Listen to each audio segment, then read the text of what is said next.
Well, welcome to the museums at 18th and Vine, and in particular, the Negro Leagues Baseball Museum. Hi, I'm Bob Kendrick. I'm president here for the Negro Leagues Baseball Museum, the world's only museum dedicated to preserving and celebrating the rich history of African American baseball and its profound impact on the social advancement of America. Hey, hey. Again, I'm president here at the Negro Leagues Baseball Museum, a role that I've had now for 6 years.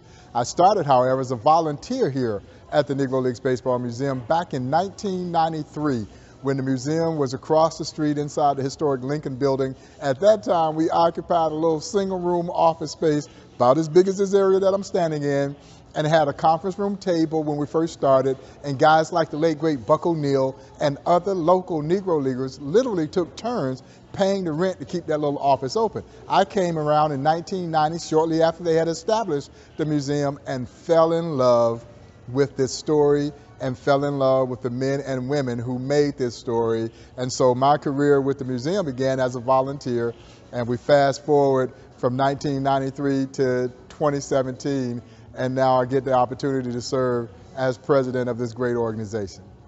Well, we see ourselves as being far more than just a museum. Now, certainly that mission of preserving and celebrating this history, a piece of baseball and Americana that had really been forgotten about.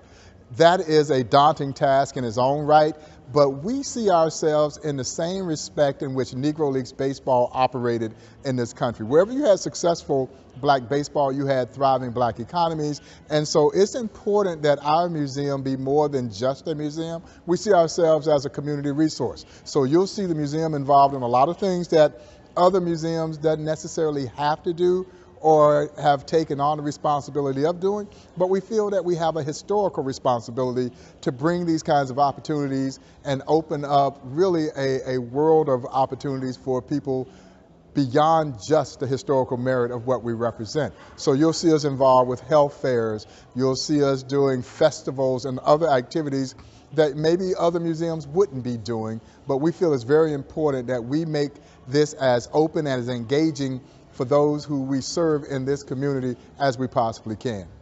Well, we've got some big plans. As many know, we have embarked on an exciting expansion opportunity to save the old Paseo YMCA.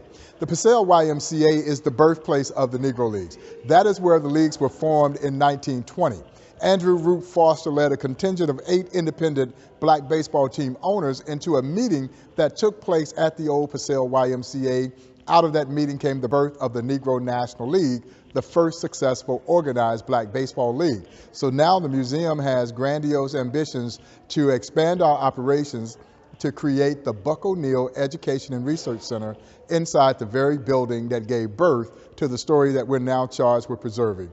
The Buck O'Neil Education and Research Center will be an exciting expansion that will include classroom space, one of the most dynamic event spaces in the city, office space, as well as spaces for us to operate programs and events. So we're really excited about this expansion. So there are still big plans ahead of us for the Negro Leagues Baseball Museum. In essence, the Buck O'Neil Education and Research Center will make the Negro Leagues Baseball Museum truly the central repository for Negro Leagues and social history, and in essence become the international headquarters for black baseball and social history.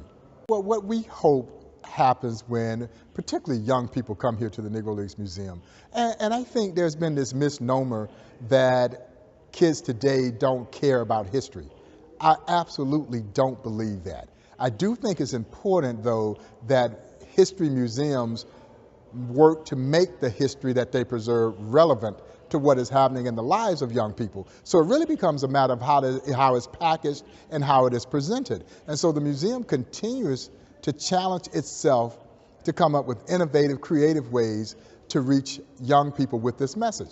Social media is one of those important opportunities for us as we try to engage and enlighten and hopefully inspire, because we want our children to come here and learn this story for its educational merit.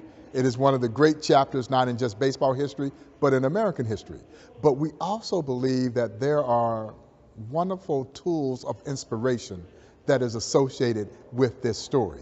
So we want our young people to be able to draw that inspiration from what these athletes were able to do in the face of adversity. You see, the story here is not about the adversity, but what they were able to do to overcome the adversity. And that's the real story. It's a story that transcends race, it transcends age, it transcends gender. And so hopefully our young people, particularly those in the urban core, will come here and they'll draw strength from the strength that these athletes demonstrated in the face of adversity.